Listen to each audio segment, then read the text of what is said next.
Live broadcast start. Live broadcast start হয়ে গেছে, মানে ইউটিউব লাইভ যেটা। হুম। দেখি, ওয়েটিং ফর ইম্পালস, একটু 5-10 সেকেন্ড লাগবে।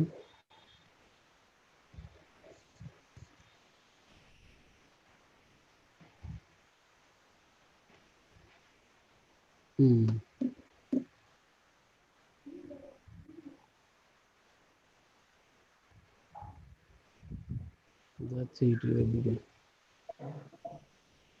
হ্যাঁ, এসে গেছে ইউটিউবে।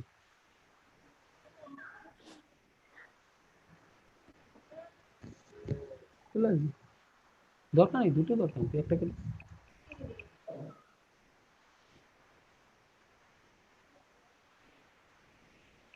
তারপর তো স্ক্রিন শেয়ার দিয়ে রাখি।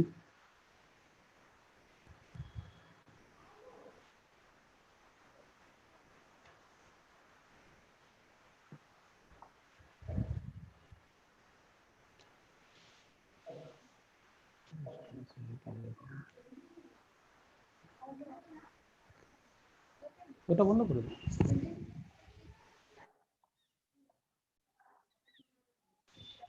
কিছুতেই করতে হবে।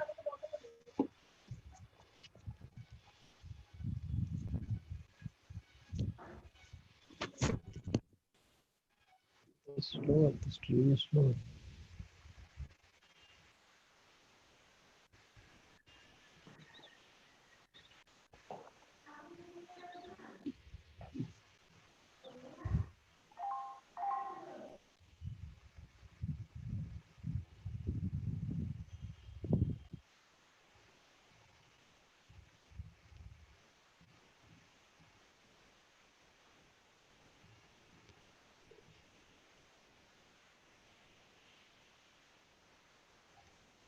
এটা এসে গেছে। একটা স্লো হচ্ছে, এই তো এটা না, এটা আমারটাই তো চেঞ্জ হচ্ছে। বন্ধ করে বন্ধ করে না, এখন হ্যাঁ, তো ঠিক আছে। এখন অর্জুন আছো নাকি? হ্যাঁ, হ্যাঁ, তুমি এবারে স্টার্ট করো। আমি এবার স্টার্ট করে দিচ্ছি।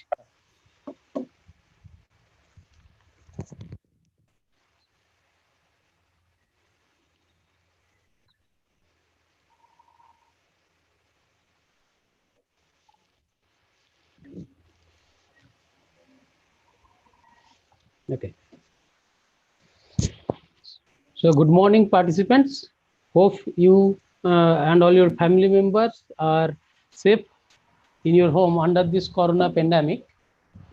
So during this pandemic time, all the students are already stuck in their home, making a hectic situation for them.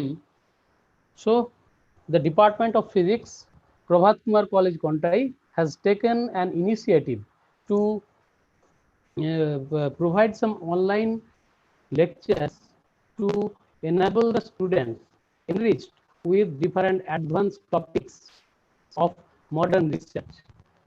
So as we know, nanotechnology is the most important field that is developing since the last 20 years, and it's found profound applications starting from optoelectronics to environment and biomedical technology also.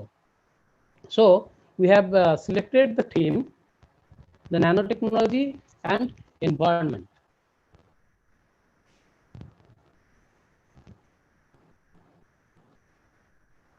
So I am Dr. Piyush Samanto, Assistant Professor of the Department of Physics, Prabhat Kumar College, Kontai. And the Prabhat Kumar College, Kontai was established in 1926, almost 94 years glorious journey. And it is a 2B and 12F university college affiliated to the Vidyasagar University and sponsored by the DST Government of India. And it is also a center for college with potential for excellence awarded by UGC. So we have already distributed the lecture schedule. So the lecture will usually start from 8:30 a.m. up to 9:30 a.m. a 1 hour lecture or 5-10 minutes more, and followed by discussions. So during this lecture, I will request all of you to please mute your video. I'll then request you when the discussion session will be going on, you will be allowed to unmute. And if you have any questions, you can put these questions in YouTube and Zoom chat box also. And at that time, mention your name and the institute. And these will be answered during the discussion sessions.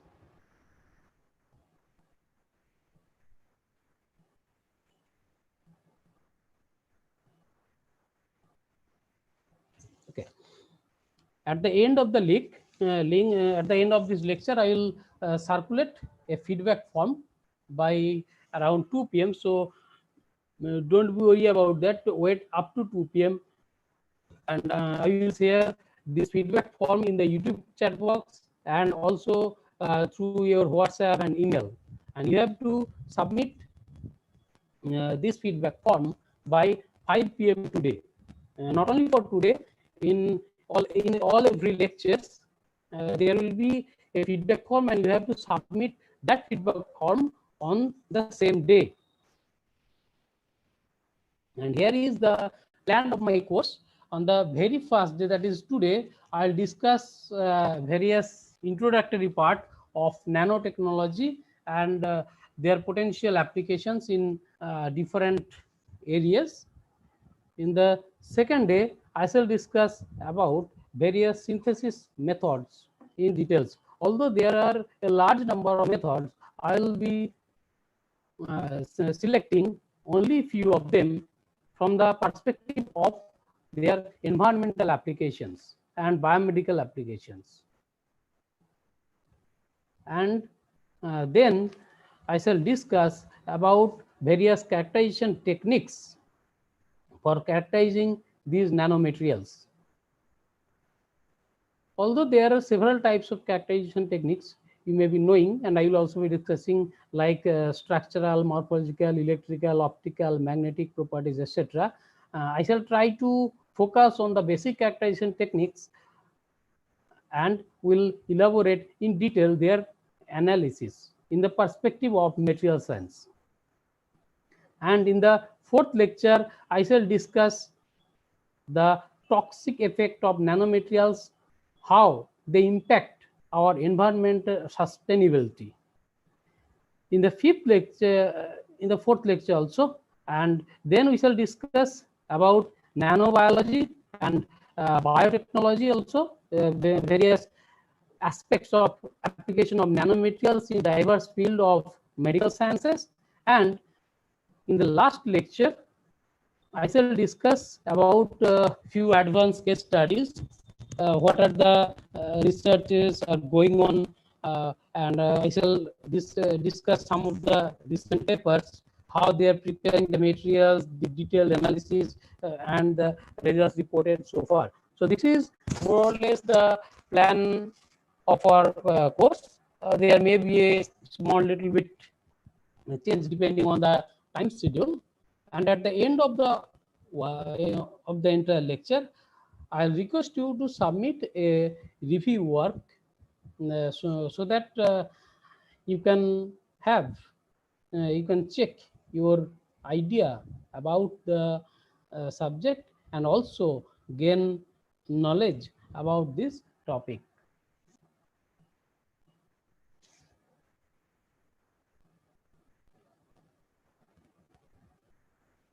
So this course is mainly aimed to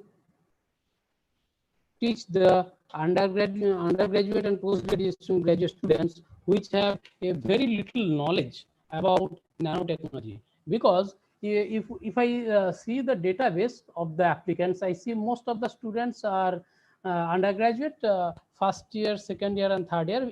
That is second, fourth, and sixth semester, and some are MSc second and fourth semester, and also some research scholars and few faculty members are also there.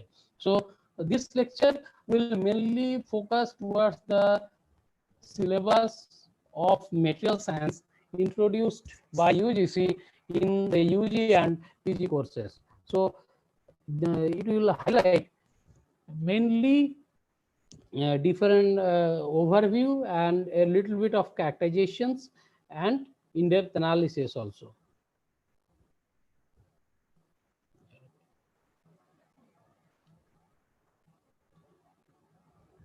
So here is the outline of the course.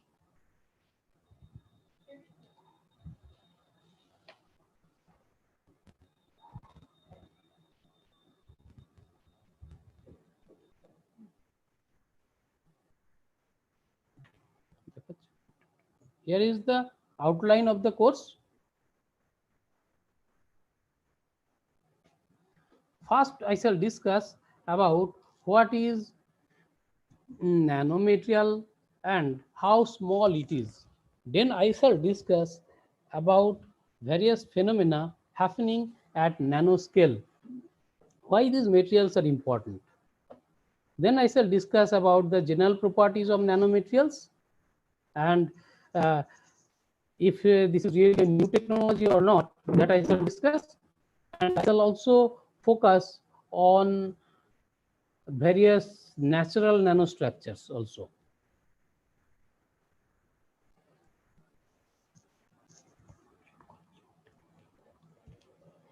In the second part of this lecture, I shall discuss about the length scale in nanoscience that I'll be elaborating in detail, and then discuss about the classification of various nanomaterials, and will highlight on the basic difference between nanoscience and nanotechnology, nanobiotechnology, and bio-nanotechnology.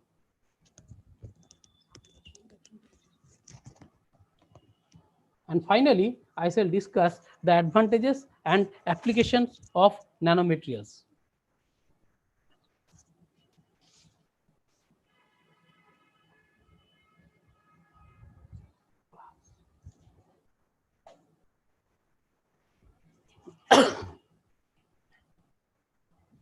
So let us first begin the nanoscale. So what is nano? Nano is a Greek word which is used to define dwarf, that is a very small object. So the term nano was first coined by Norio Taniguchi in 1974.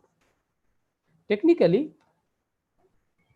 we mean nano means 1 billionth, that is 10 to the power minus 9th of a unit. So a nanometer is basically 10 to the power minus 9th of a meter. But how small this 10 to the power minus 9 is? To have an idea, let us first look into the length scale. We shall start from various macro objects and then scale down by decade to nanoscale.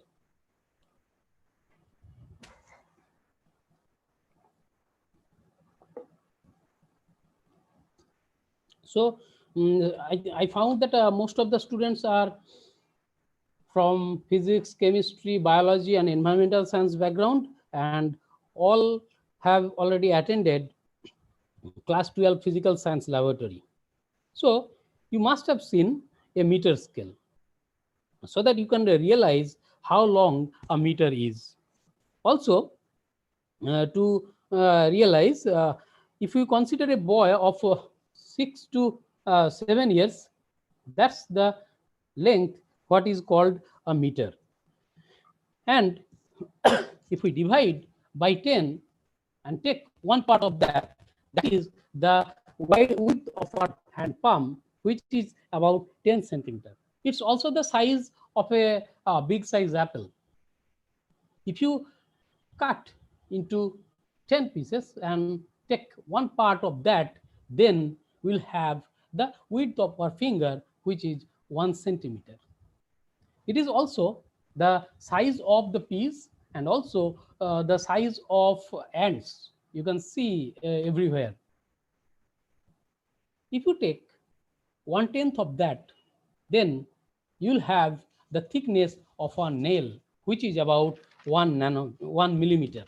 This is also the thickness of the optical fibers that you can find in any markets showing the fine fiber lighting. If we take 1/10 of that, then we can find the human hair, which has the diameter 100 micrometer long. So these are the macro scale object that can be observed through our naked eye, and we do not need any kind of microscope to observe these structures. So these are all basically macro scale structures. But if we go or scale down much below than that, then we cannot view these structures by naked eye. We need to use some microscopes. So let us start with this human hair, which has diameter about 100 micron.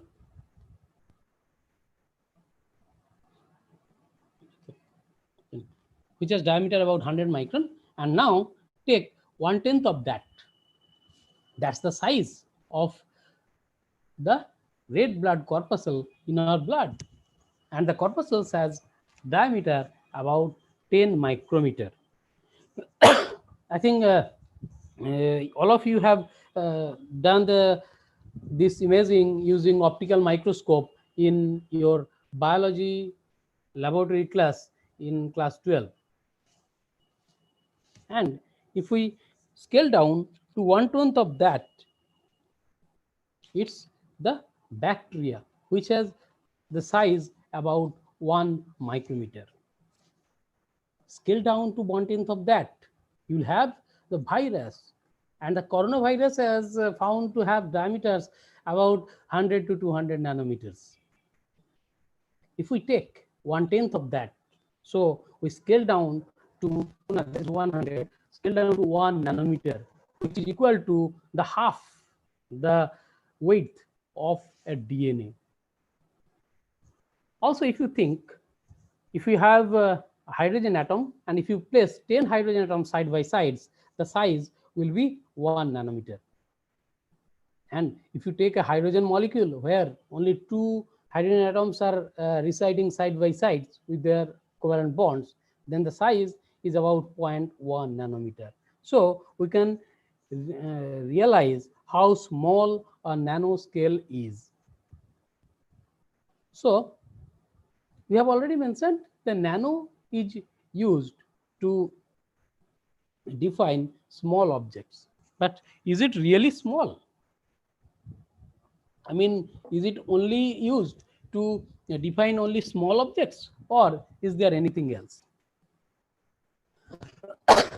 In 1959, Richard Feynman, in the meeting of the American Physical Society at the California Institute of Technology, said, there is plenty of room at the bottom, which means you can play with the smaller objects like atoms or electrons, and the technology will have a great revolution.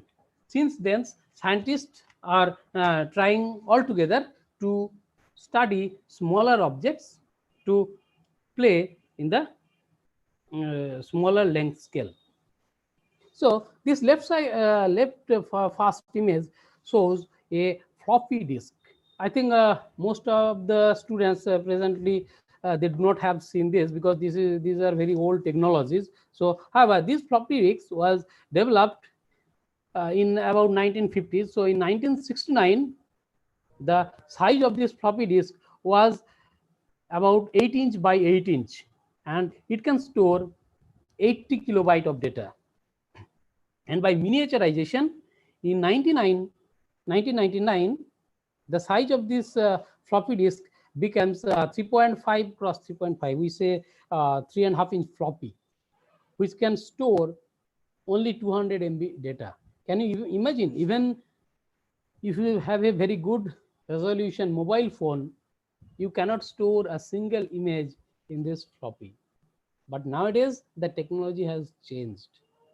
We have the flash drives, memory chips, hard drives, etc., whose memory size is very large. We already have 34 2 GB, 64 GB of flash drives and memory chips for our mobiles also, and 1 TB capacity of hard drive in our computers and laptops. So, with the advent of science and technology, the size of the device is getting smaller and smaller, and more and more information can be stored in these small objects. So, what is different in nano? To understand, just take a pen in your hand and release it. It will fall in the ground due to the gravity force. But gravity doesn't work in nanoscale. Even the viscous drag for a nanoparticle is completely different from large particle that we have already studied in our basic fluid mechanics. So friction also has a different role in nanoscale surface. In fact, in case of nanoscale surfaces, the friction is very, very small, almost zero. Besides, the energy spectrum of the electrons gets drastically changed. That will be discussed in the subsequent section.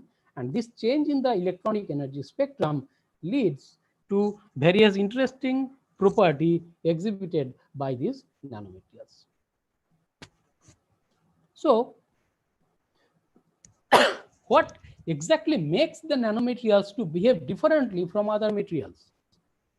This can be realized by understanding two basic concepts that happens in nanoscale.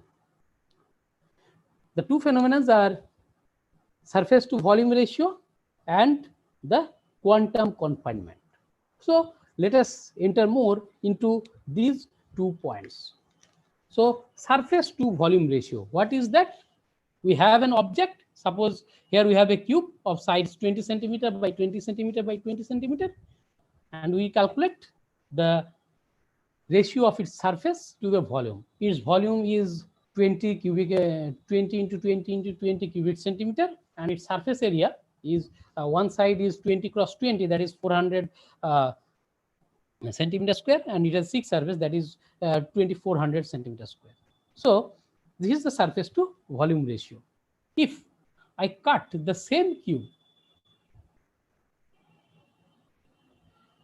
in 8 parts, then each part will have size about 10 centimeter by 10 centimeter by 10 centimeter, and the entire surface area of this one cube will be 10 cross 10, and just 6 surface into 6, and total 8 cube into 8, that is 4800, that is 4800 centimeters square. So earlier it was 2400 centimeters square. So the area has get doubled by dividing it into 8 parts. Now, if we divide it more, then more and more surface area will be exposed.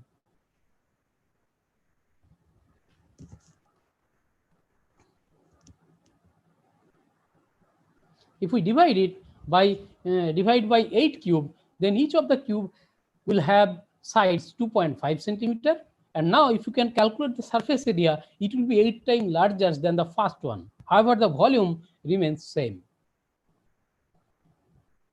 If you divide this cube by 8 to the power 4, then each cube will have sides 1.25 centimeters, and now the surface area will be 16 times larger.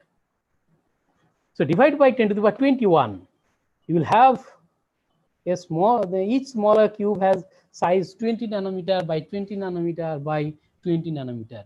So the surface area has increased a lot.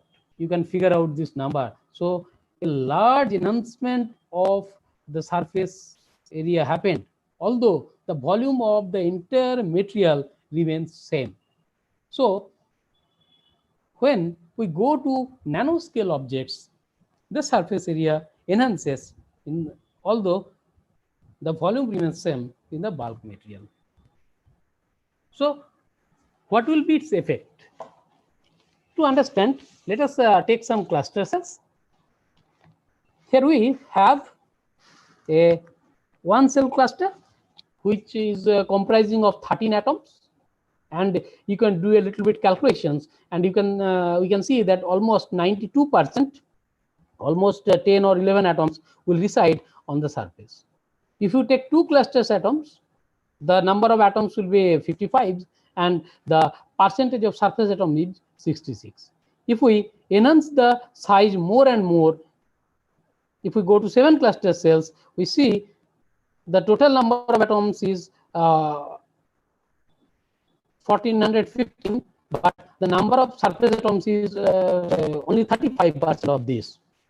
So if we reduce the size from the 7 cells to 1 cells, the percentage of surface atoms goes on increasing from 35 to 95.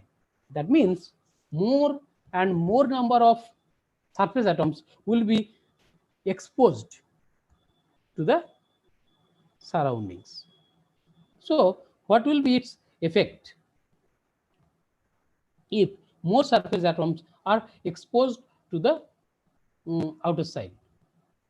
So the advantages of this large surface effect of the nanomaterials are, already you have discussed, it has a large surface area. So more and more number of atoms are lying on the surface, but these atoms are weakly bound to the core atoms by weak dangling valence orbitals. And these weakly bound atoms have higher energy. So these atoms will be chemically more reactive than other atoms. Due to this, they serve as better catalyst, enhanced surface scattering, lower electrical conductivity, increased solubility, and enhanced hydrogen storage capacity. Also, as the large material being cut into small pieces, being broken into very small nanoscales, so more and more hidden surface atoms are exposed. So they also show enhanced gas and chemical sensing response, and also their sensitivity to these sensors will increase.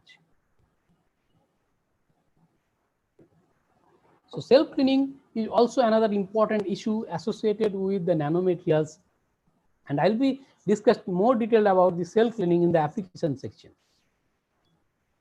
So to understand this large surface effects, let us see a simple experiment. Although this is not at nanoscale, micro scale, but it will give you an idea how the properties drastically change in nanoscale.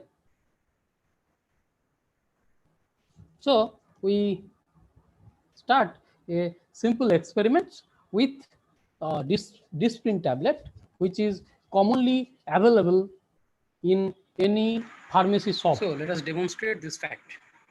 So you can Let us see take this experiment. the Disprin tablet, which is commonly available in the many medicine shops, and the price about is 5 or 10 tablets. So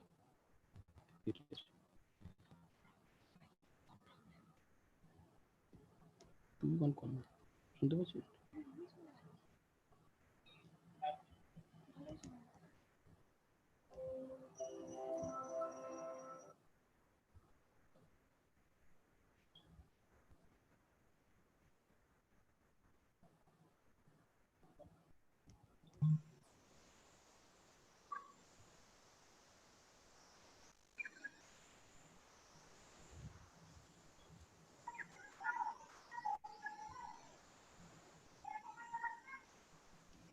So you're facing some technical problems, so please wait for a moment.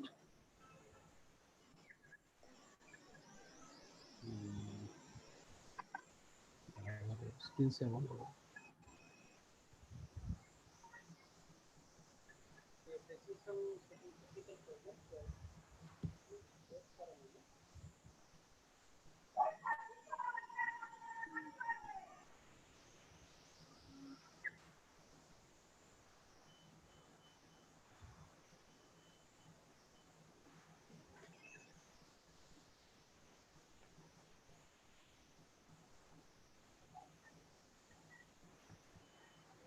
So let us demonstrate this fact.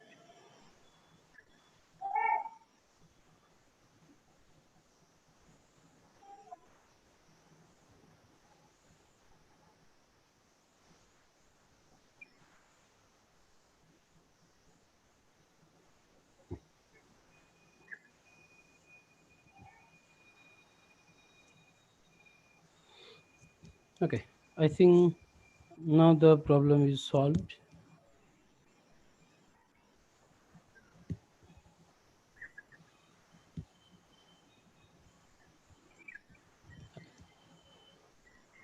So here I have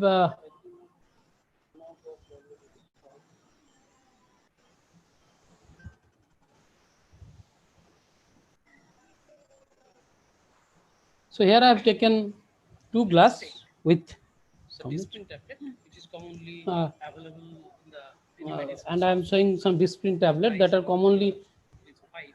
available in the market. You can buy also from any pharmacy, and we take water in two similar type glasses, ordinary water, and now I put this Disprin tablet into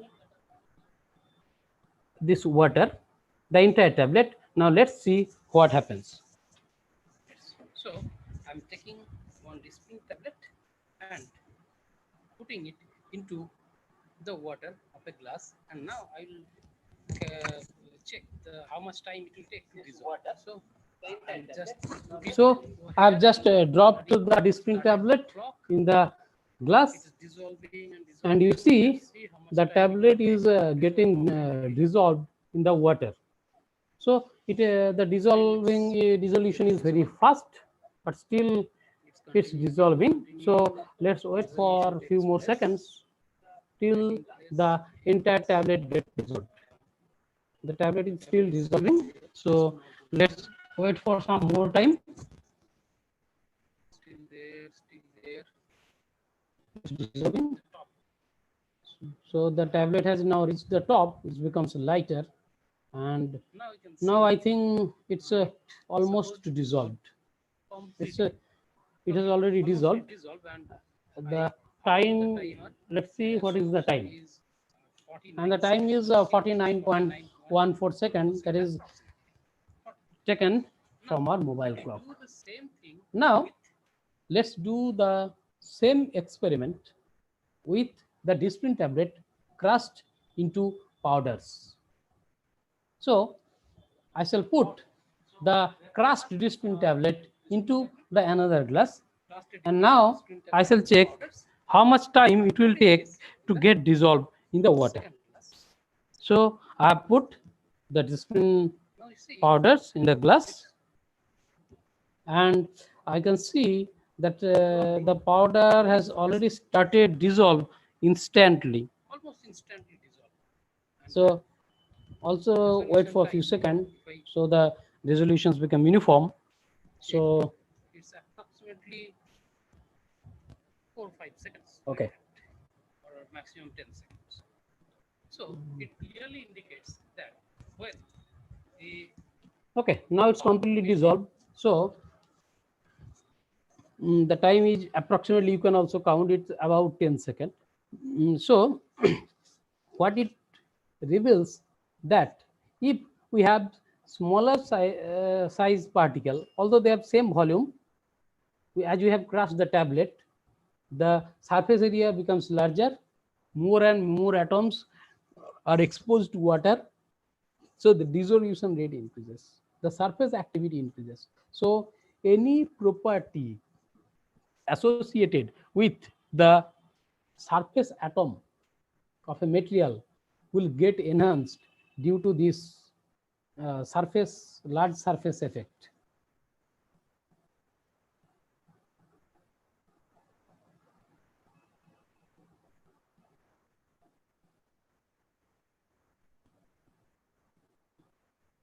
Okay, now let us back to our main section.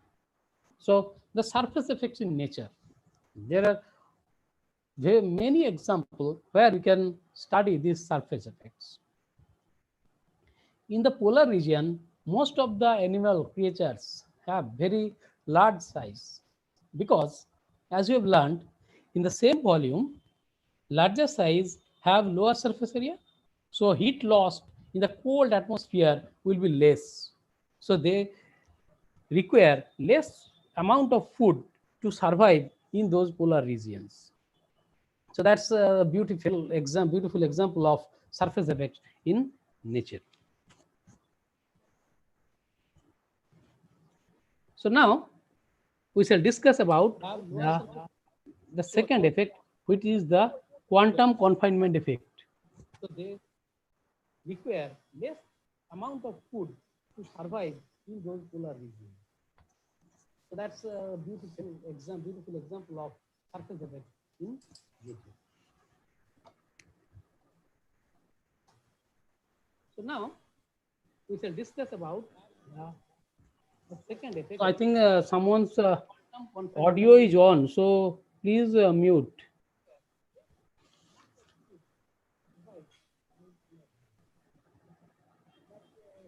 Someone's audio is on. Please mute it.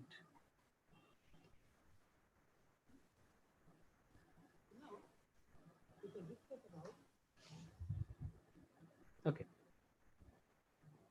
Okay. Now the things are fine.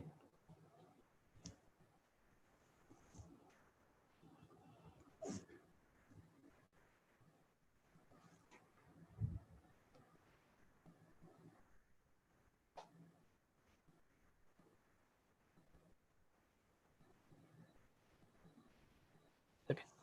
Now I shall discuss about the quantum confinement effect, the second important phenomena existing in nanoscale material which modulates the properties of materials at nanoscale.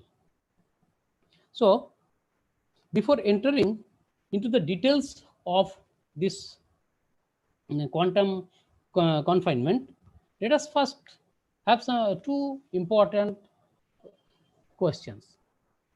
Does all metals always behave like metals? And we know gold is very shiny and inactive. That's why these are used in jewelries. So are gold always golden in color, or they may have several other colors? So to answer these questions, I have to learn about the quantum confinement effects. So let us see what is this quantum confinement effect. So all of you have the basic studied the basic physics in class 12.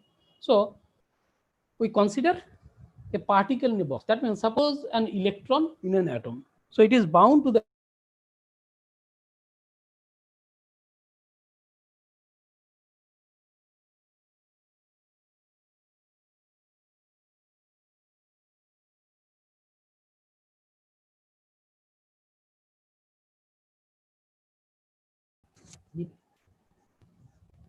now sorry for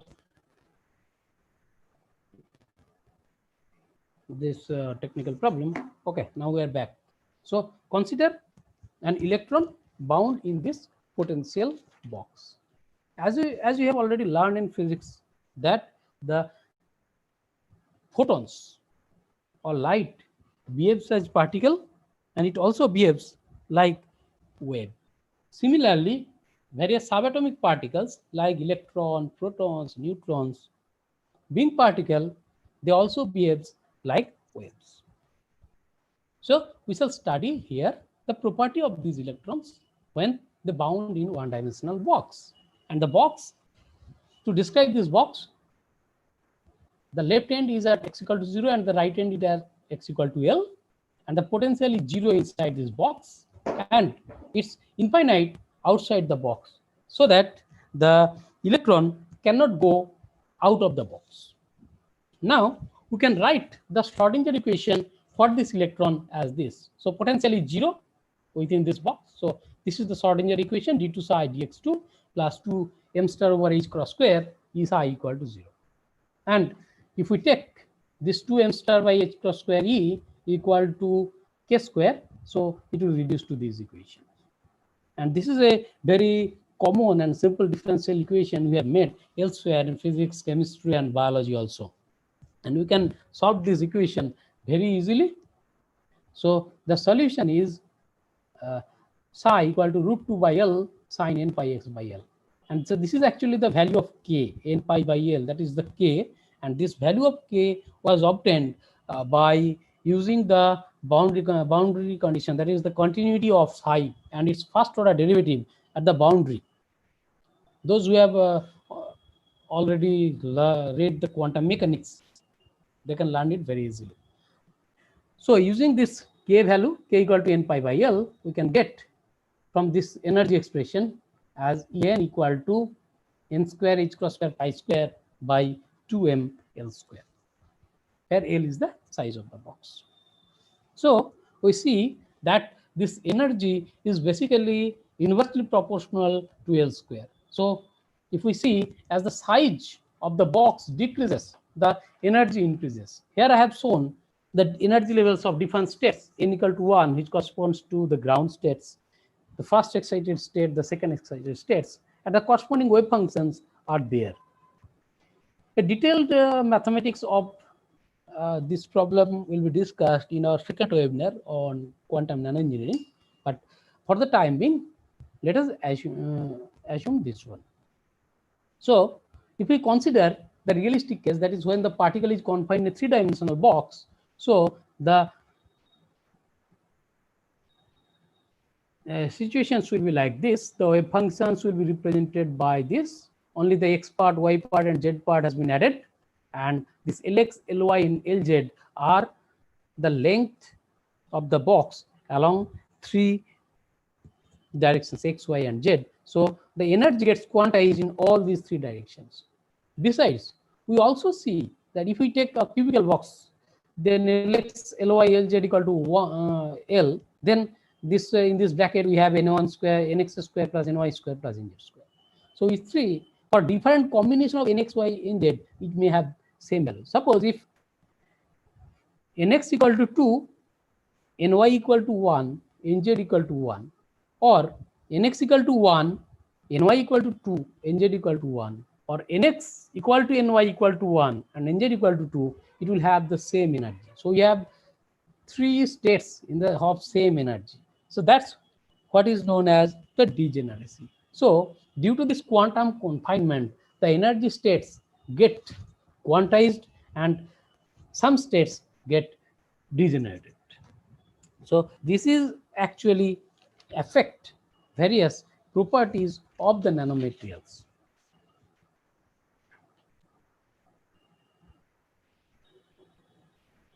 Okay. For a bulk material, we know the conduction band and valence band are superposed, so there is no band gap. So the motion of the electrons are not confined at all. So if we study the band structure of the metal that I have seen, this is the conduction band, this is the valence band, and no gap is there. Valence band is filled and the conduction band is empty, although there are various vacant states. So free motion of electrons occurs, leading to high conductivity. But on decreasing the particle size of the metal to nanoscale, we have already seen that the energy becomes quantized, and a detailed calculation will show a band gap will be created between the valence band and the conduction band. So this occurs due to the confined motion of the electrons. So as a result, we see earlier the metal has no band gap, but now a band gap has been introduced in nanoscale.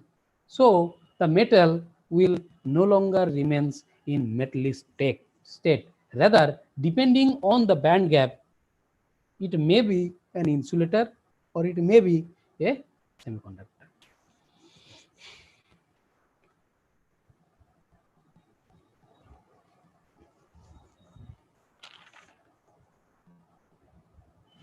Okay, so let us see this example. The size dependent color of nanoparticle. Here you see a bulk gold, which is golden in sign. But if you take gold nanoparticles of size 30 to 500 nanometer, it's metallic, turbid, and crimson to blue color. And if we reduce the size within the range 3 to 30 nanometer, this gold nanoparticle appears red, although it will still have the metallic behavior. But if the size is get reduced less than a nanometer, then we have a gold cluster which is orange in color and it exhibit non-metallic property. That means quantization sets in. And if we reduce the size more, then it will become colorless.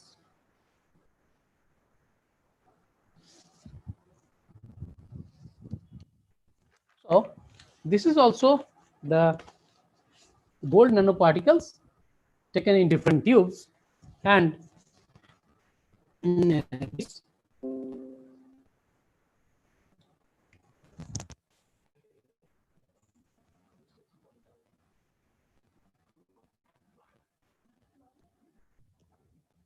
so if we see here in the left image, we have the gold nanoparticles contained within these tubes, and the nanoparticles have different size, and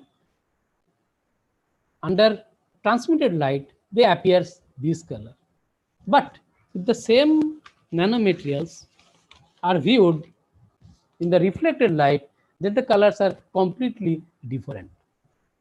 This is because of the change in the scattering behavior of the light from the nanoparticles due to different in size.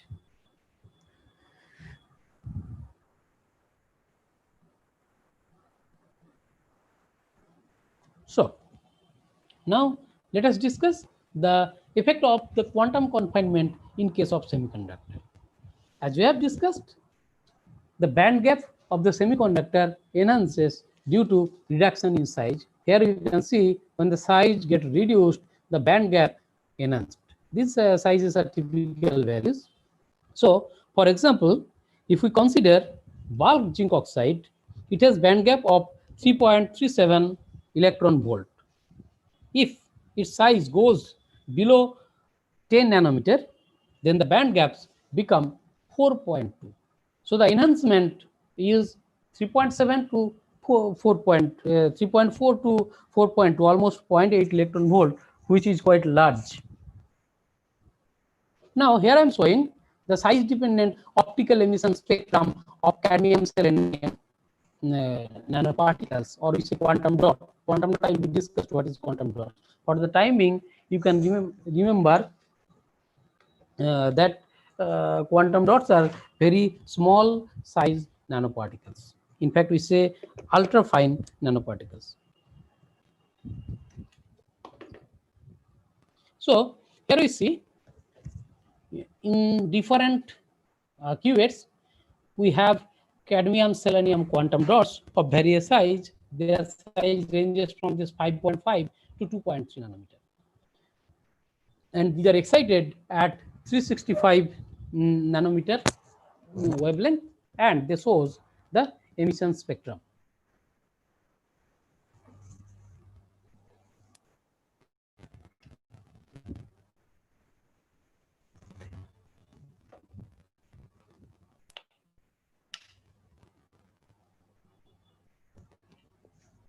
Okay. So as we see, the cadmium selenium of particle size 5.5 nanometer shows red emission peaked at about 625 nanometer. If the size goes down to 2.3 nanometer, the emission peak shifts to 475 or 480 nanometer.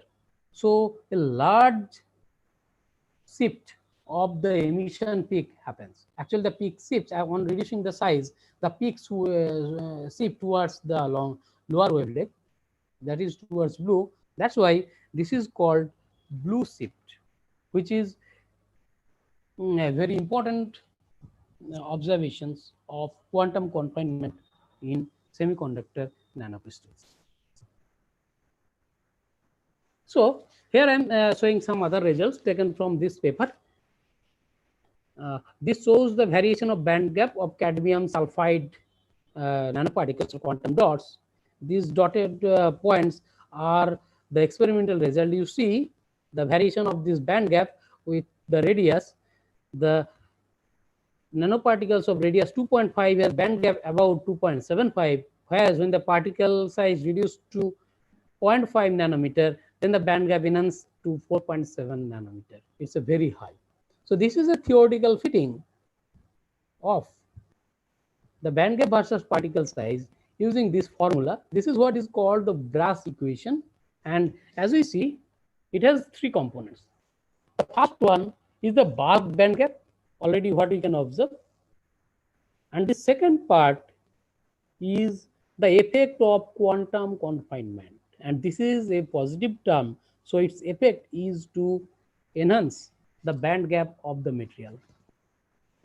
And the third term in the right hand side is a negative term. This is a Coulomb screening term that that actually gives a negative contribution to the band gap of the material.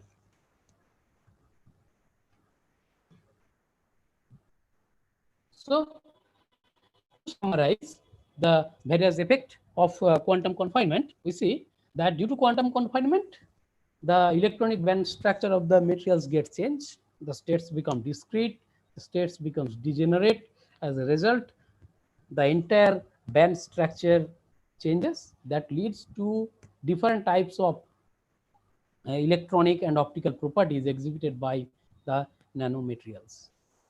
And also we see a blue shift of the emission and absorption spectrum due to this size reduction. And metals at nanoscale exhibit intense surface plasmon resonance, and semiconductor quantum dots shows very intense fluorescence in the nanoscale, and these are potential applications in biomedical technology that will be discussed in the application part.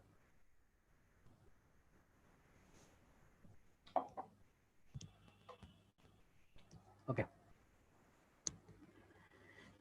So now let us discuss about general properties of nanomaterials.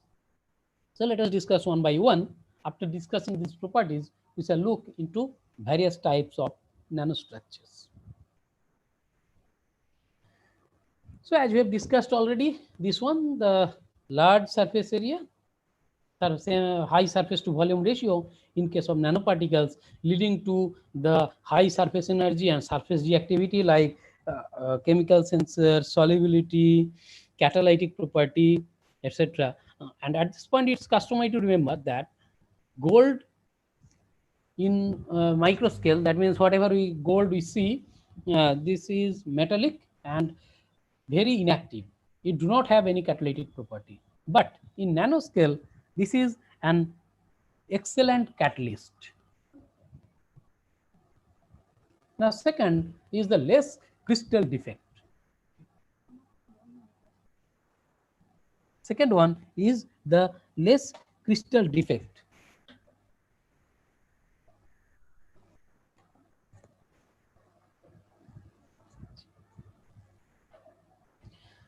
The nanoparticles doesn't favor dislocations and point defects. These are actually thermodynamically less favored compared to bulk material. So the nanomaterials are structurally more perfect than the other microstructures.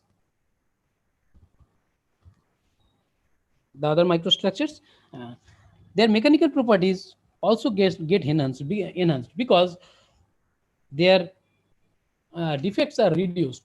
So more perfections will be there, and they have strengthened mechanical properties that I will be discussing in the next example.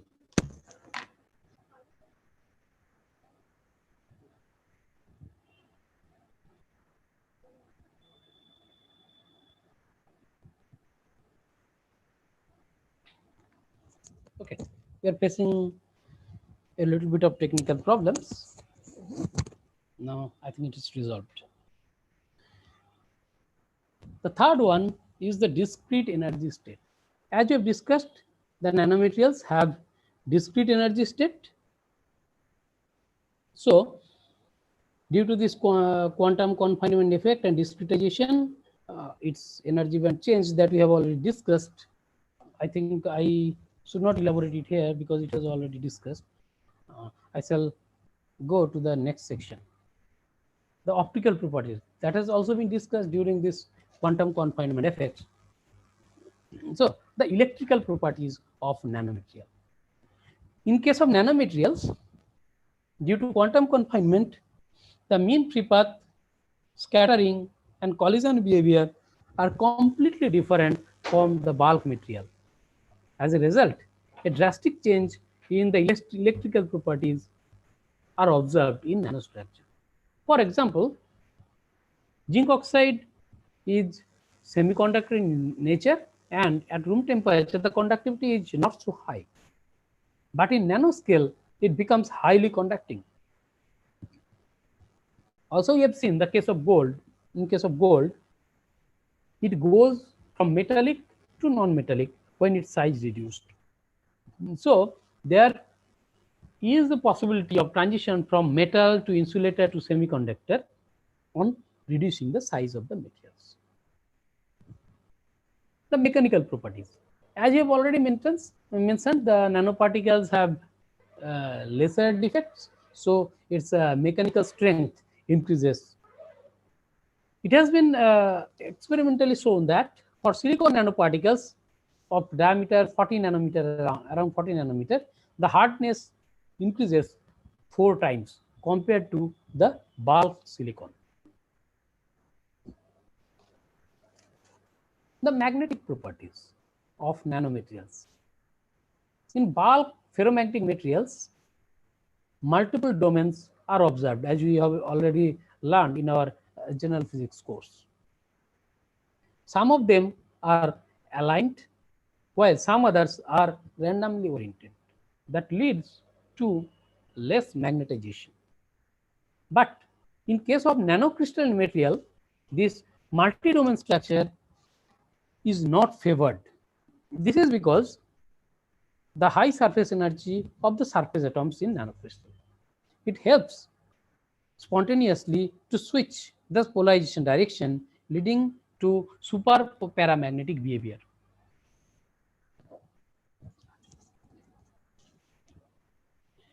It is also observed that for ferromagnetic material, the coercive field increases with lowering grain size up to critical values and then shows a tendency of decrease. Thermodynamic property of nanomaterials. As we have seen in case of nanoparticles, the surface atoms are weakly bound by dangling bonds. So their surface atoms can diffuse very quickly at lower temperature than its bulk states. So the diffusion coefficient is much larger in case of nanomaterials. Besides, due to change in electron scattering, the entropy, specific heat, thermal expansion, melting point, etc. also gets changed in case of nanomaterials.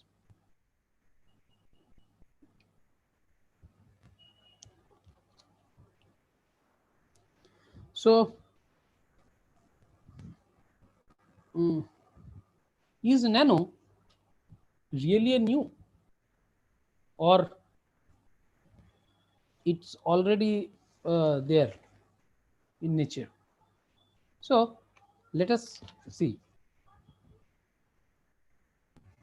This shows very old paintings of 4th century, and we can find fantastic colors of these paintings. We can think of that these paints are made with different colors.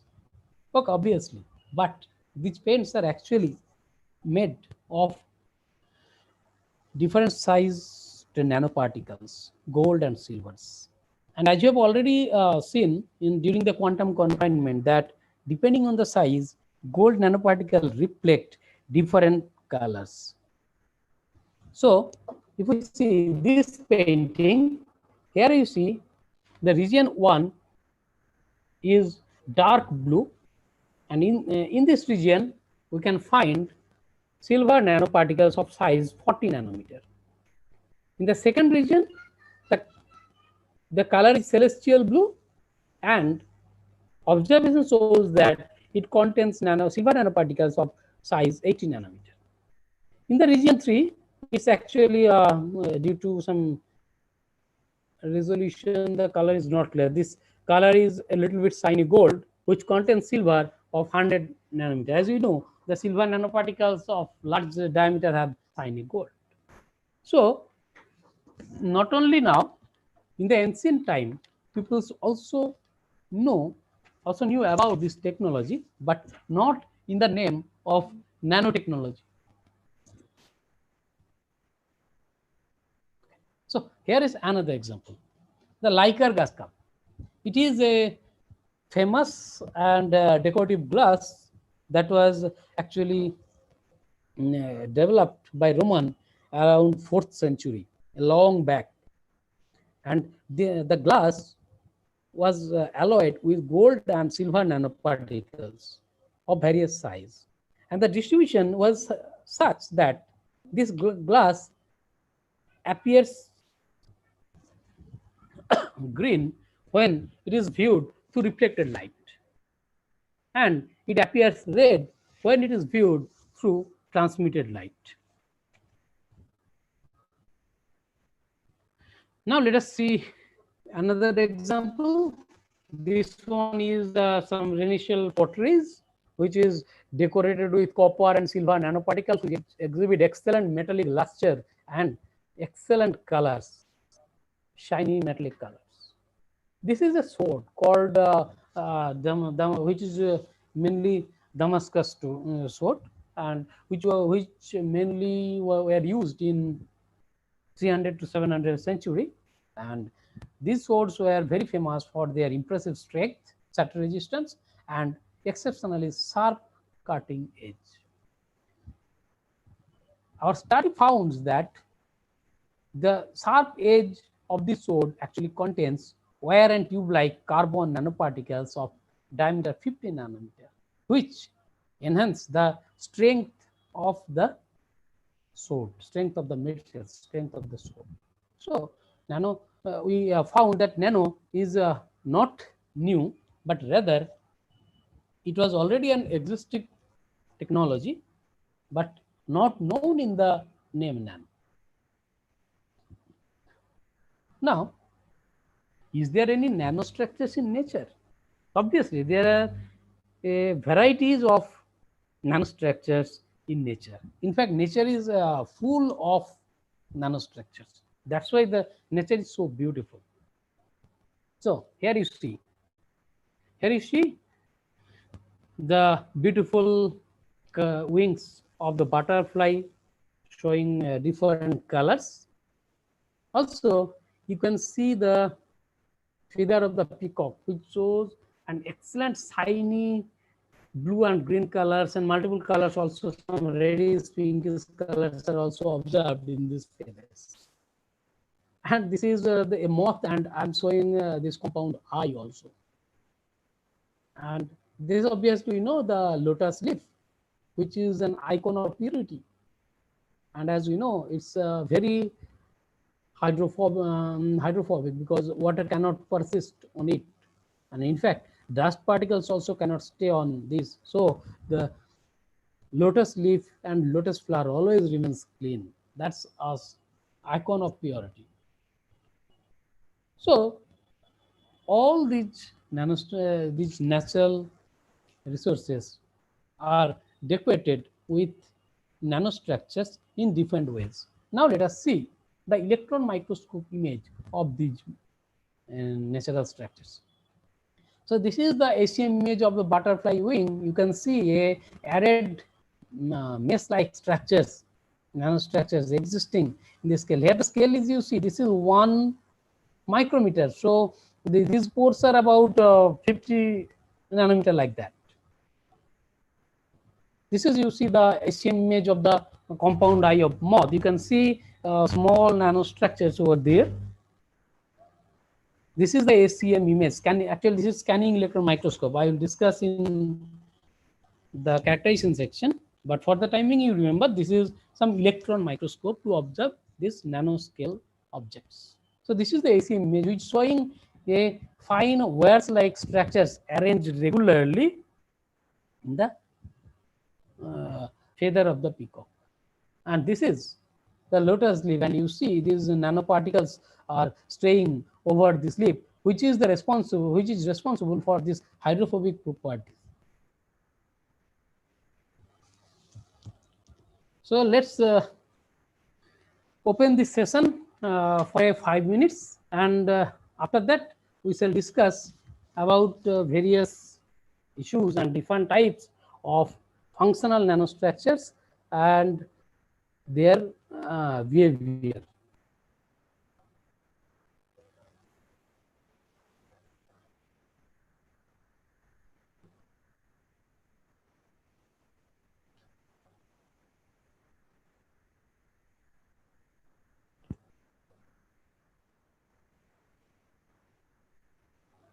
Now you can put some questions in the Zoom chat box also. So far I have started. I will answer a few of them, and at the end of the lecture I will answer the rest of the questions. So let's have 5-10 minutes break, and after that I shall discuss about different types of nanomaterials.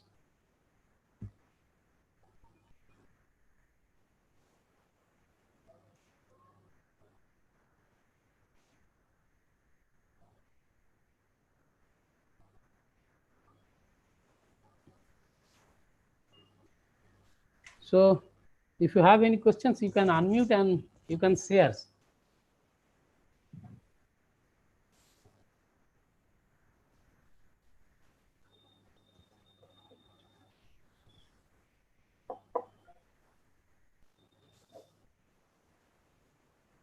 So do you have any questions up to this part?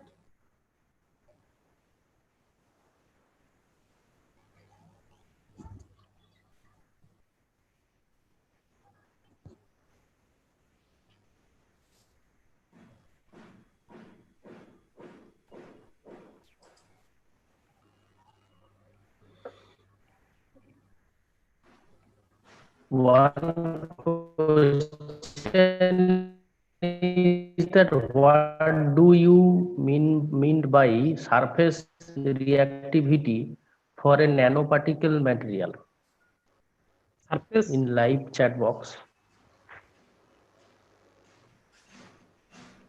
Surface reactivity for a nanoparticle. Okay, surface reactivity of a nanoparticle. Let us see. Suppose, as I have shown in the discrete tablet experiment, if we have a large size particle, suppose if we have a discrete tablet, when you put it in water, only the surfaces comes in contact with water and get dissolved. When you have crushed into fine powders, the volume weight remains same, but its surface area increases. So more and more atoms are exposed to water to get dissolved. Similar is also valid for any chemical reactions. If we use some catalyst will enhance the reaction probability of a particular type of reaction. And if you use the same amount of catalyst in form of nanoparticle, more and more atoms will come in contact with the reactants, so that the atom by atom, molecule by molecule interaction will be more. That's why the surface reactivity increases. Not only that, since in nanoparticles, in nanoscale, the surface area is high, so it can absorb more amount of gas compared to its bulk state. Suppose if we consider the discrete tablet case, suppose if this type of some material of like a tablet can absorb some gas, if we crushed into powders or films, it has more surface area on the same material, so it can absorb more amount of gas. So the sensitivity of the sensor will increase. I hope it's clear.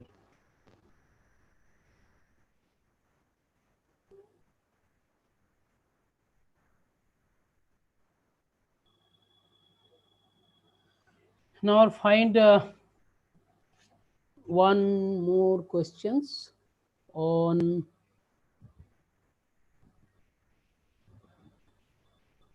is there any chart to conclude the color for specific size of nanomaterials?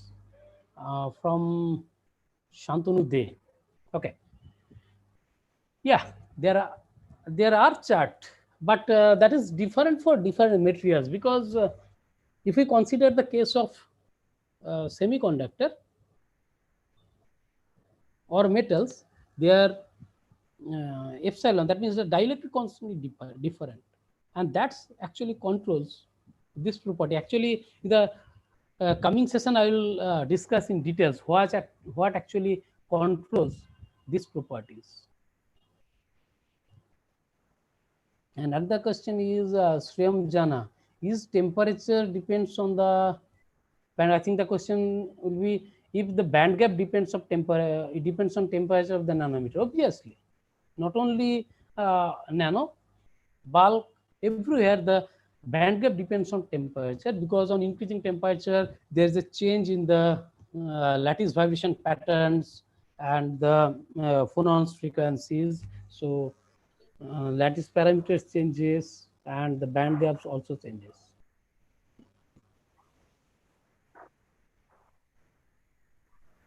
Okay, question from live chat box. One participant asks about the if nanoparticle is non-ohmic, then how conductivity governed by the nanoparticle? That's actually what I'm saying. Not all conductivity is a general property. If it obeys Ohm's law, then it's ohmic, and if it doesn't obey Ohm's law, then it's non-ohmic. If you consider semiconductor, its conductivity is very high. If we bias, then conductivity is very high, but it doesn't obey Ohm's law. So Ohm's law is basically a characteristics of metals, but only in bulk scale. Actually, in the next section, in the coming section, I'll discuss about all these issues. So I think there are some other questions that are relevant to the next section. Next session. So shortly, within 1-2 minutes, I'll start the next part of my lecture, where I hope you can get the answer of all these questions, and we also have a discussion sessions after that.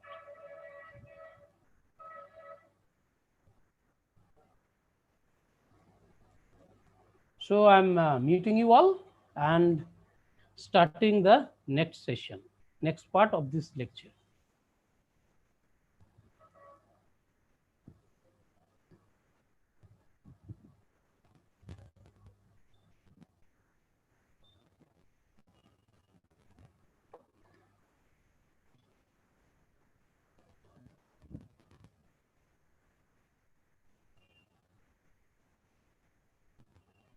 In fact, there are many, I already mentioned, more nanostructures are there that we discussed during the ACM analysis, electron microscopic application of the nanomaterials.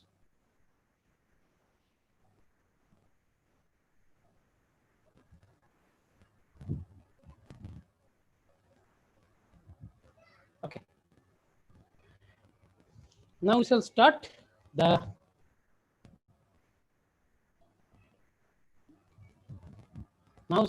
the second part of this lecture, which is the length scale in nanoscience. So what is length scale in nanoscience? There are some technical issues. Let me resolve this.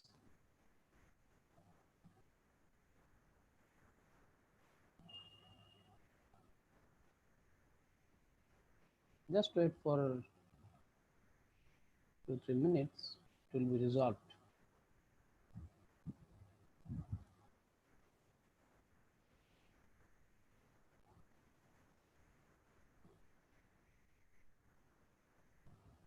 Okay. So length scale in nanoscience. So what is length scale? So far we have discussed about the nanomaterials, but what should be the size of the nanometer? Is it 10, 50 nanometers or few hundred, 200, 300 nanometers, 500, 700 nanometers, like that? To understand this, we have to remember the fact that every property of material, maybe bulk, maybe nano, whatever it be, and what type of material it is, every property of the material is always associated a critical length with it. Suppose, for example, the critical length for the resistance of a material is the scattering length. That means the resistivity arises due to the electron scattering in the material. So it depends on the scattering length. So scattering length is the length scale in case of bulk materials. That is the characteristics length actually. Now, but if we reduce the dimension of the material so that the dimension becomes comparable to the size of the crystals, then the scattering phenomena will obviously change. Suppose, say, an electron has a mean free path of 10 micron in some material. Now, if we reduce the size of the material so that crystallite size becomes less than few hundred nanometers, then what will happen? As the size is less than the scattering length, less than the mean free path, so the electron will not experience any scattering at all. So as a result, what happens? The resistivity, conductivity, etc., these will be changed. So what will be this length scale? In metals, we usually take the de Broglie wavelength as the measure of the length scale. And why we are taking this de Broglie wavelength, it will be discussed in our second webinar on quantum nanoengineering. But I think all of you know the de Broglie wavelength. As you have already mentioned that all subatomic particles behaves like waves, and the corresponding wavelength is known as de Broglie wavelength after Louis de Broglie, and the wavelength is given by the Planck constant over the momentum of the particle. In case of semiconductor nanoparticles, the length scale is the excitonic Bohr radius, which is given by 4 pi epsilon h cross square over n square, where this m is taken as the effective mass of the electron. In case of electron, this is electron, is so hole, this is hole. And what is exciton?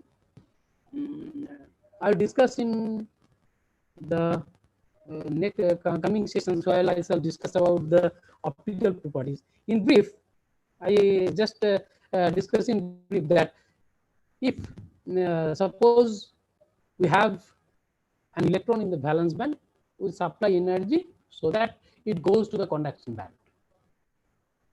Okay, so it leaves a hole in the valence band, and if the Coulombic interaction is strong, then there exists an electron hole pair, and depending on this dielectric strength, the Coulombic energy is 1 by 4 pi epsilon q by r square.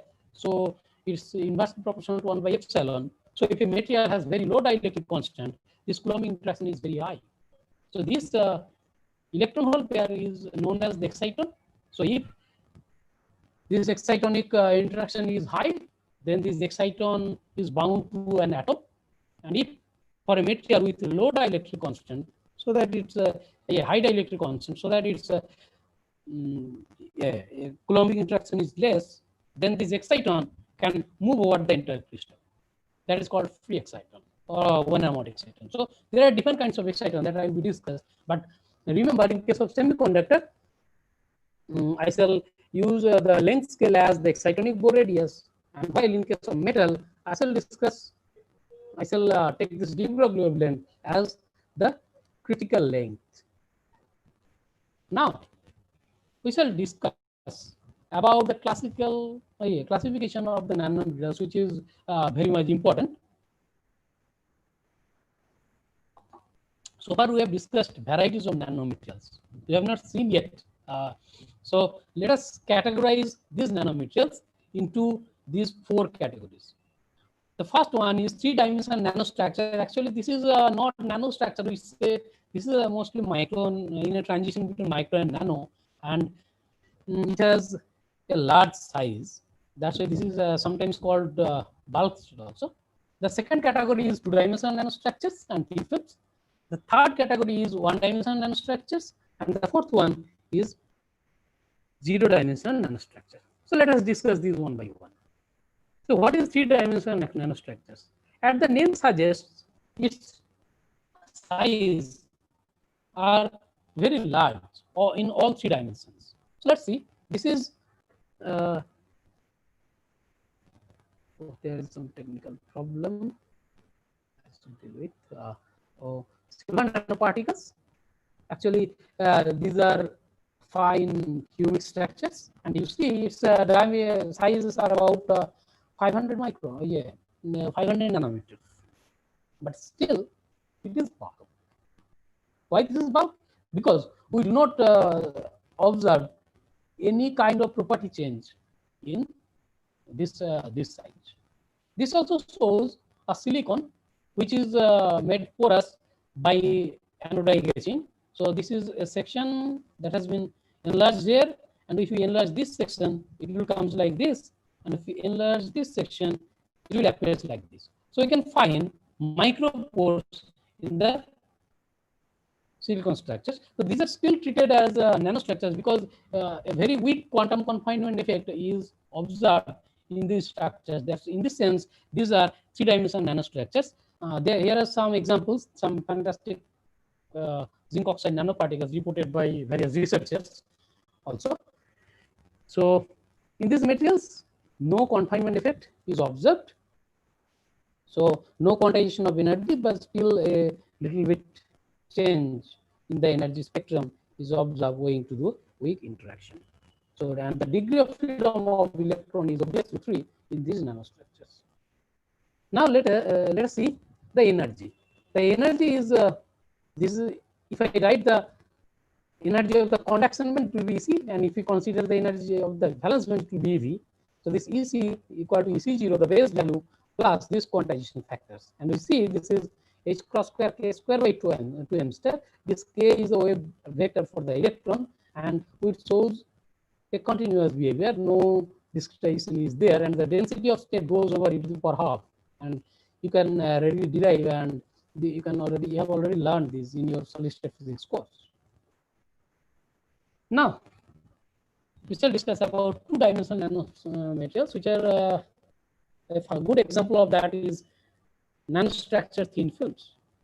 You are all aware about different types of coating over glass that will be actually discussed in application sections. You can coat different types of nanoparticles in the glass so that it becomes anti-reflecting, it becomes hydrophobic, etc., etc. So what we do, we have a substrate and we grow only few layers, 2, 3, 4 layers of atoms over that substrate. So it is a very thin structure. It is extended in both say X and Y direction, and in the Z direction, the thickness is very small, only 2, 3 atomic length. So the electrons in these 2-dimensional structures can move in this XY plane, but its motion is restricted in the Z direction. That is around the width, thickness of the plane. So only one direction of the electron is quantized, and obviously the electron has 2 degrees of freedom, and 1 degree of freedom is hindered. So the energy spectrum will be, this is the free carrier motion in 2 dimensions, and due to quantization of the 3rd dimension that is along the Z axis, this is the quantization effect. That way, what we have already shown in solution of ordinary equation, k equal to n pi by L. So this is the thing. So this is the quantization of energy along Z directions. I think you have also already derived this in quantum mechanics and solid state physics course. And we can also show that the density of states is independent of energy and shows some discrete step-like pattern. So thin films are really very important in fabricating various devices, and they are usually prepared by various type of method that I will also be discussing in our next section. That is fabrication of nanometers, which mainly includes chemical vapor deposition and physical vapor deposition, and these are potential applications in thin film transistors, thin film display, nanotransistor, microelectromechanical systems, etc. Now discuss about one-dimensional nanostructures. As the name suggests that the structure is one dimension. If we consider a rod-like structure, so it has a length about few microns, but the diameter about only say 10-15 nanometer. So the electron can move freely along the length of the rods, but its motion is restricted in other two directions. So this is silicon nanowires and this is indium phosphide nanorods, where we can see that the electron can move only in one direction while the other two perpendicular directions are quantized. So these are some other examples of one-dimensional structures, that is nanotubes and pencil-like silicon nanostructures. So in this case, as the electron can move freely only along one direction, so this is the continuous energy spectrum along the x direction, while the energy gets quantized along other two directions. So this is the expression for energy, and the density of state gives over e to the power minus half. So the example I have already mentioned, nanorods, nanowires, nanotubes, and here in case of one-dimensional structure, aspect ratio is very important. Aspect ratio means the length to radius or diameter. This ratio is very important in observing the quantization condition in case of one-dimensional nanomaterials. So now we shall go to the last one, that is zero-dimensional nanostructures or quantum dots. Here you see the gold nanoparticle, and this is the scale from here to here. This is 300 nanometer. So you see these nanoparticles have diameter about 5 nanometer, 5 to 10 nanometers. Now you may ask how I am observing these small structures. That I will be explaining in the characterization section. Actually, these are observed in electron microscope, SEM and TEM. So this is also another kind of transmission electron microscopic image of that gold quantum dots. You see the size, that means the diameter of the nanoparticles are about 10 meter, and lattice patterns are quite clear. Here you can see the lattice pattern, the arrangement of the atom in this nanocrystal, perfect alignment of the atoms in this structure. So in these nanostructures, the size being small, the nanoparticles are confined in a place, so that we can say the not nanoparticle, the electron is confined in this small region. So we can say that basically electron is trapped within this potential. So its degree of freedom is hindered, all the degree of freedom is hindered, and the energy becomes quantized in all three directions. So it has a density of states, delta function like spikes. As you can already, you have already learned this in your solid state physics course, or it will also be discussed in the quantum nanoengineering course at a later stage. So quantum dots are really very have important applications in various kinds of devices, electronic devices, and biomedical applications that will be discussed in the application section. So these are the various types of nanostructure depending on the dimension of confinement, whether it is two-dimensional confinement or three-dimensional confinement. So one thing I must make clear here is that if we say a two-dimensional nanomaterial, the motion is of the electron is suppose thin film, the electron's motion is restricted along z direction. So it is an one-dimensional confinement. So remember this term. In two-dimensional material, the confinement is one-dimensional confinement. In one-dimensional material, the electron can move along one direction and other two direction is confined. So this is a one-dimensional structure, but the confinement is two-dimensional. So the dimension of confinement and the dimension of nanostructures are two different issues that cannot be measured. So now we shall discuss about two terms, nanoscience and nanotechnology. All of are almost have heard these two terms, nanoscience and nanotechnology. So what is nanoscience? Nanoscience is basically the study of various properties of nanometers, like the size-dependent optical properties, conductivity, thermal properties, etc. To studying this property, so that we can correlate the structure property relationship. So that the particle size dependent band gap or particle size dependent strength, optical emissions, etc., etc. So these all this study falls in the nanoscience category. Whereas the nanotechnology refers to the use of these nanomaterials for various kinds of applications. As you know, the most common examples are LEDs and nano lasers, quantum dots, TV, display, LCD displays, etc. So these are actually the technology. It means the use of nanomaterials for different types of applications.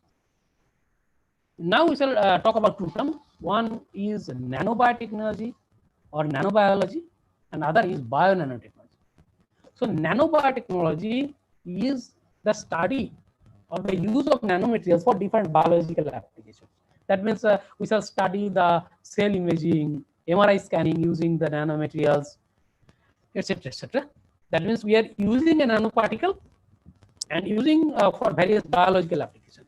That is what is nanobiology. And bionanotechnology is the study of biological nanostructures. And we have already mentioned there are several biological nanostructures in our body. Suppose if we consider mitochondria, Golgi bodies, and other suborganisms, these are all biological structures that lies in the nanoscale. So we are studying these biological structures and monitoring these properties. So this is what is called a bionanotechnology.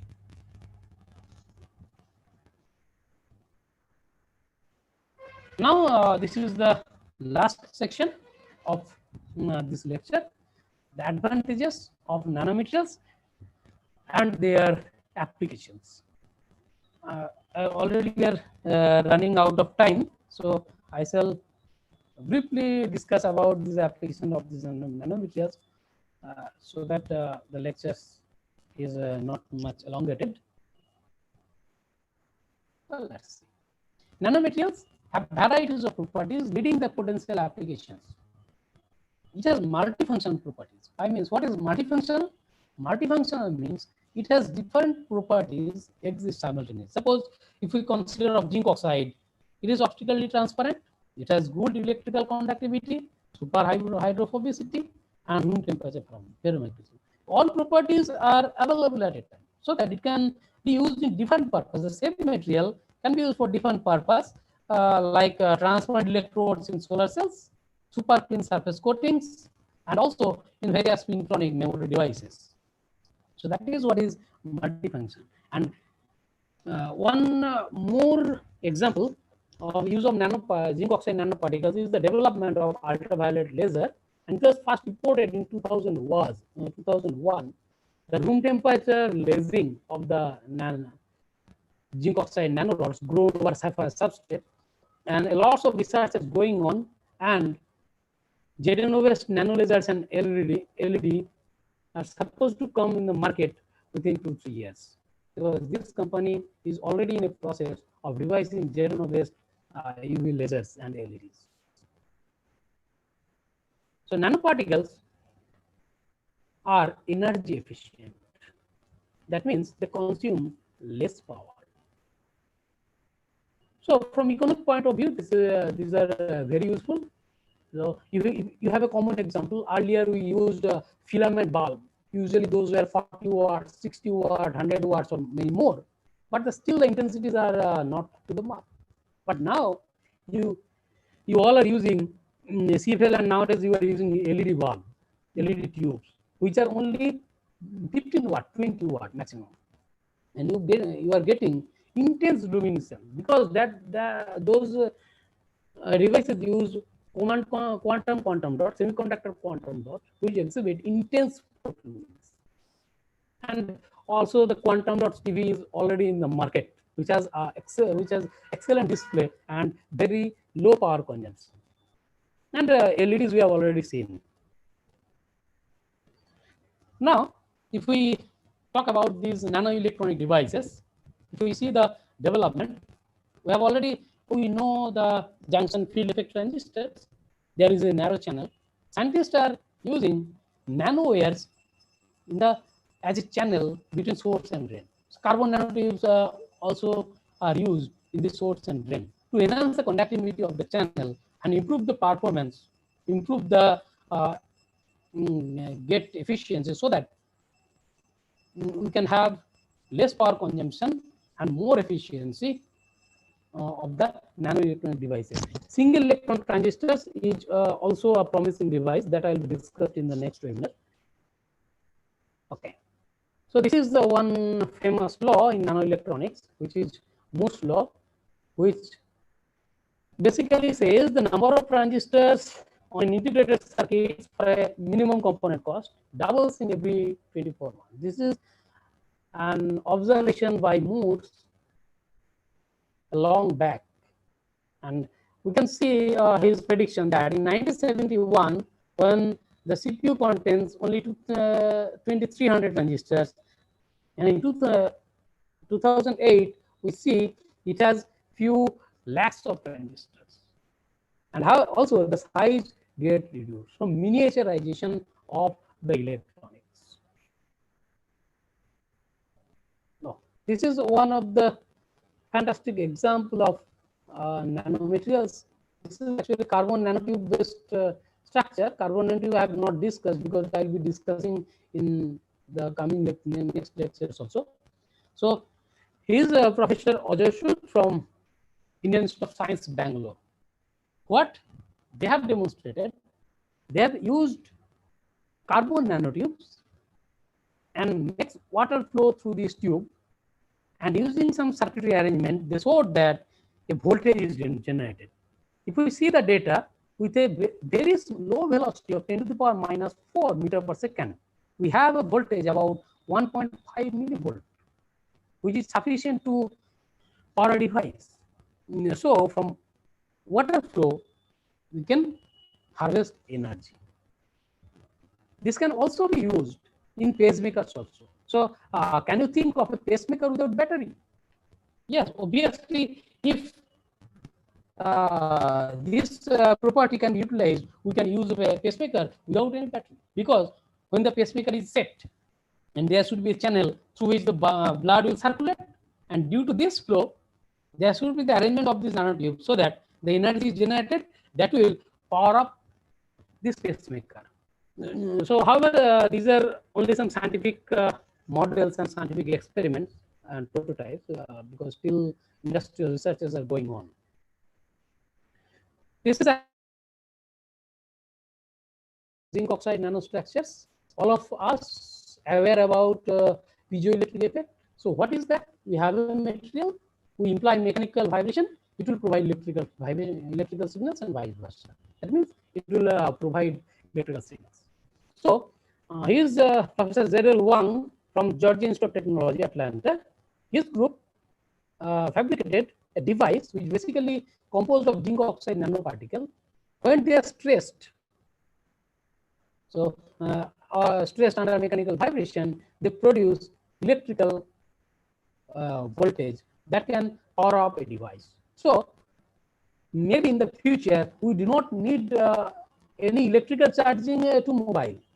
If we put the mobile in our pocket and it is designed with the nanogenerators films, the charge will get, the battery will automatically get charged. We will not require any kind of electrical charging externally. This is one fantastic example of use of nanoparticles.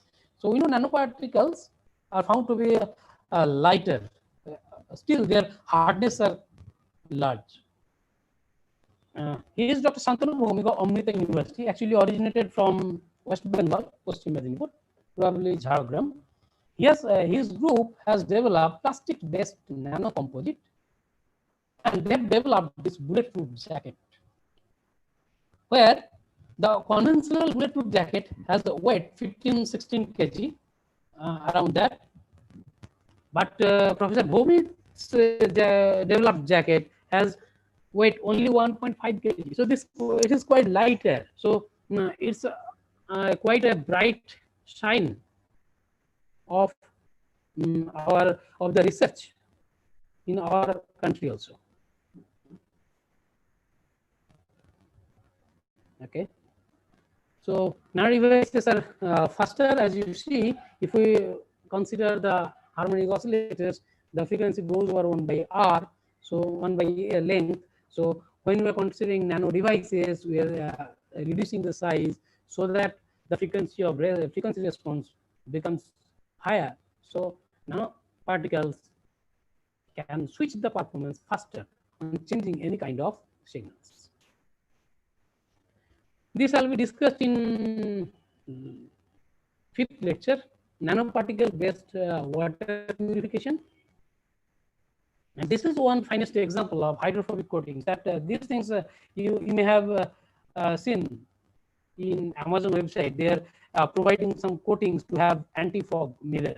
So it is nothing but a coating of nanoparticle placed over the glass, so that once the dust particles or water molecules are there, they will be repelled so that they are not stuck, so that the viewfinder will remain clear.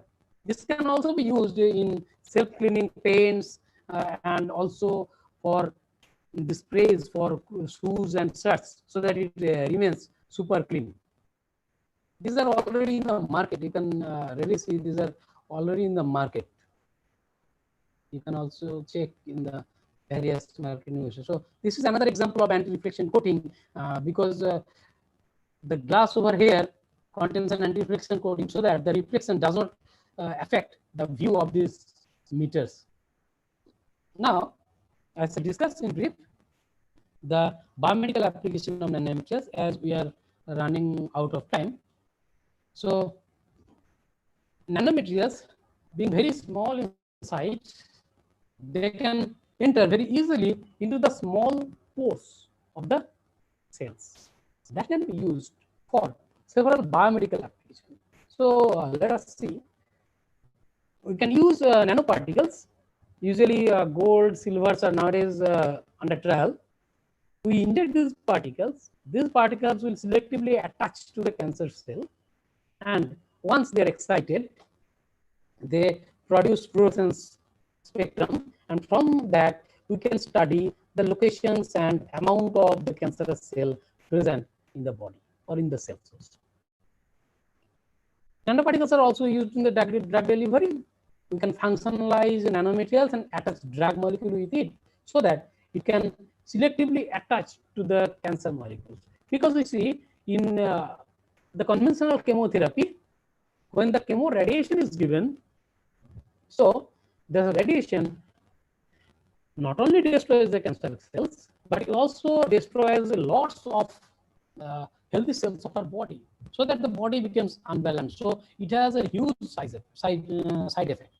But if we use functionalized nanoparticles and loaded it with a drug, the nanoparticles will selectively attach to these cancer molecules and destroy them.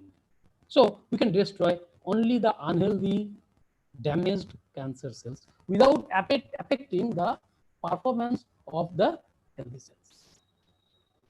So tissue engineering and organ printing is also another growing branch of nanotechnology, where we can artificially generate tissue and artificially print organs, and also we can replace that organs. Although these are under development, and this is one, I think this is the last one, the finest example of treating disease in the coming era is the nanorobots. What we have a small nanostructures. It has a micro camera attached to it, and this is a payload, which is basically the nanoparticle loaded with the drug, and it has a capacitor which gets charged so that it powers up the energy. And these are the swimming cells, like the flagella of the bacteria. Bacteria, when moves in plasma, they use this flagella. So this device has this flagella, and this can be controlled from outside. So this device can enter into our bloodstream and shows the image of various diseases, cells, etc. We can basically view the inner parts of our body. So this is the agricultural. There are huge applications in agriculture. I'll just describe in brief because I discussed in it will be discussed in lecture 4. That if you use nanopesticides, that means pesticides or any chemicals in nano form, that will spread quickly and will need a lesser amount of those pesticides. I'll be discussing this in the lecture 4 also. So the last I should conclude over here. Before concluding, I must say there is a wide varieties of carbon nanostructures, and carbon nanostructure based products are already in the market. I'll be discussing in the next section because that will take a long time to discuss various types of carbon nanotubes, carbon nano architectures, etc. So I shall end up with different nano products here. These are already in the market. You see these antibacterial soap with nanoparticles, silver nanoparticle with cleaning foam, antiseptic hand sanitizer, and we already use this activated silver Lifebuoy Plus. And this is a charcoal toothpaste. So these are very common products now available in the market. Now, you may think of whether the use of these nanomaterials are really safe to our body or not. So let me give you an example. So when you are using these nano products, that means you are using some face wash or toothpaste or any kind of foam, etc., or soaps that have nanoparticles. After use, when you wash your face, hands, etc., these goes into the water, and this water is now then transferred to some soils in the or it can goes to some wetlands also, or so these nanoparticles basically after use they get mixed with soils and water. Now if the nanoparticles are reactive, they may interact with the soil microorganism, water microorganism, faunas, etc. And also, as a result, you see, if suppose in a pond, a huge wastewaters are released so that it contains toxic nanoparticles, the pisciculture will be greatly affected, and the water quality, water hardness, pH, etc., will greatly change. So there is a potential threat of these nanoparticles. So we have to understand various adverse effect of these nanoparticles before using these for practical application that I have already mentioned. So I think in this lecture, I have given a brief overview of the entire nano science and technology, what are happening around the world. And from the next lecture, I will be quite specific about the synthesis of the nanomaterials, their characterizations, and how affect the environment, that means the toxic effect of the nanoparticles, and several biological applications will be discussed in details in the state of art of nanotechnology in biological science. So I must conclude this session over here, and thank you very much for your patience. Thank you very much for your patience. And now the session is open for discussions. You can put your questions in the Zoom chat box or YouTube chat box, and I will be taking these questions and answer this one. So let us take the Zoom text box where the questions are. Let's see.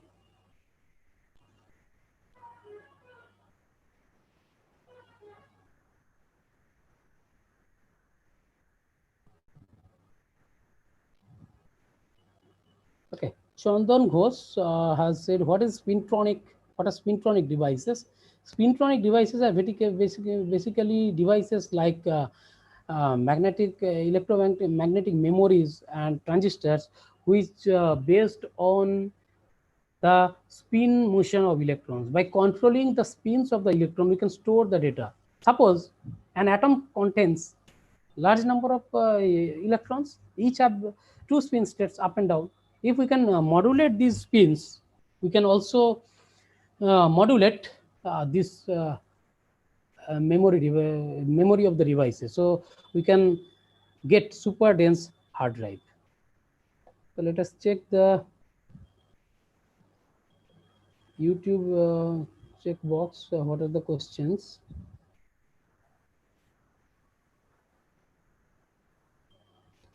Bondali Bondal, why are the nanomaterials why nanomaterials are important? So I think you have got your answer.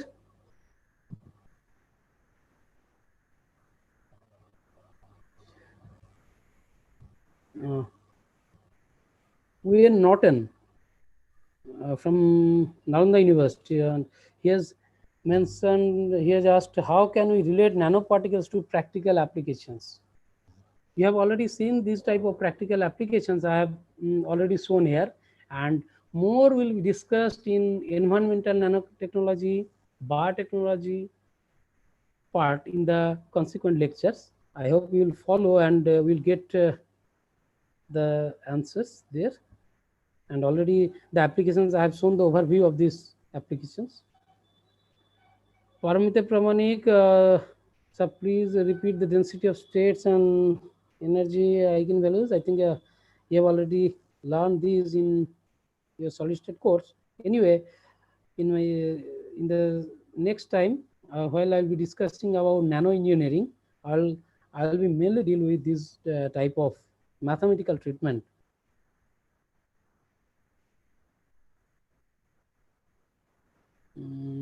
Okay. Shantanu Chakraborty said, will the same applicable while making mixture of different pastel colors or create another colors? Not truly, but if you use nanoparticles, then obviously it will work.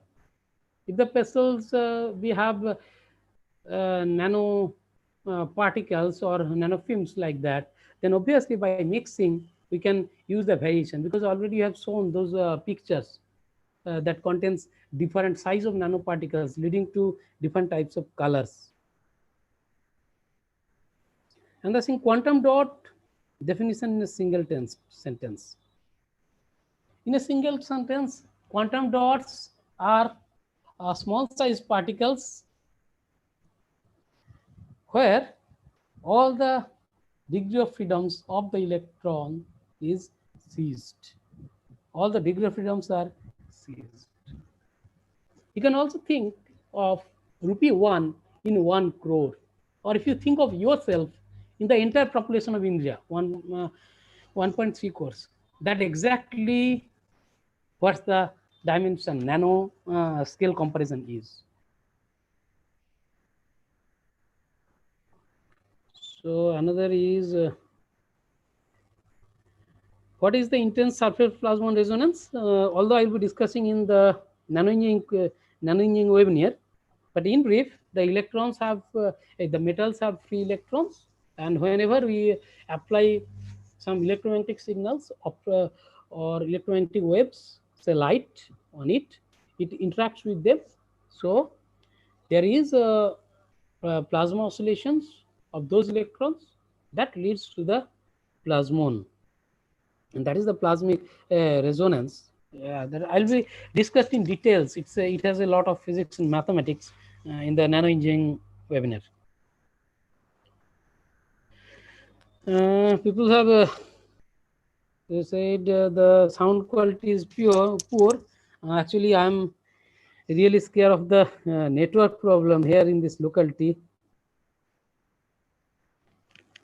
So in the YouTube chat, in the Zoom chat box, I think Sajal Sahu has asked possible minimum size of the particle by nanosecond. Possible minimum size, there is if we say the most possible, the least nanoscale structure, that is the size of hydrogen atom, 0.05 nanometer. That is the lowest possible structure.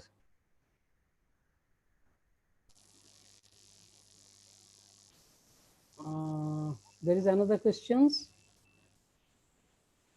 Is there any advancement in making high dense storage device to replace large size data centers with much smaller nanobit? Obviously, spintronic devices are in laboratory, already developed in the laboratory. I think it will take almost 10 more years to become available in the market. Chandasri Shahu, how do silver nanoparticles play a role in protecting us from germs? As you mentioned, the nanoparticles being small in size, they can enter into the cells of the bacteria, and charge transfer happens from the nanoparticles to the bacterial cells, and thus destroys the cell. So choosing the nanoparticles to be used in the paste, we should be careful that these nanoparticles should not harm to our mammalian cells. So the proper choosing of the nanoparticle is an important issue in using nanoparticles for various medical and therapeutic application.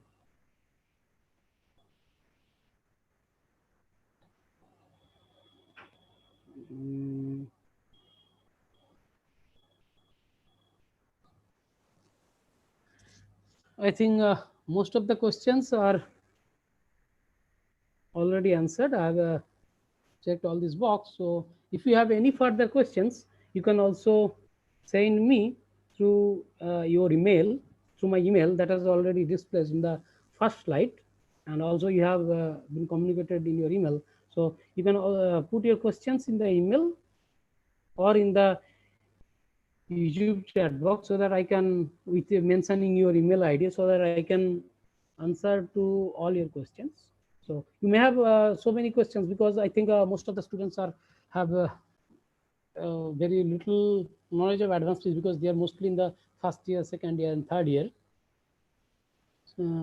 Also, some of them have the idea of nanotechnology, but most of them do not have. That's why I have made the lectures like this way, and in the foregoing lectures will also be like that way, so that the beginners have an idea what's happening in this nano era and what is supposed to coming in the new age. So one point I must mention over here, Samsung has developed a air purifier which contains this filter, or what we say a film contained nano rods that is capable of filtering the unwanted particles. Those I think eHIPAC, that is already in the market, developed by Samsung Technologies. So I must end up this session here, and see you in the next webinar. So for the timing, stay in home and stay safe. Thank you very much for your kind attention to this lecture, and we will be very happy if this lecture, if from this lectures you gain something. And this is an initiative of the Department of Physics, Prabhat Kumar College, Kontai, to spread this type of general education, general knowledge of science and technology to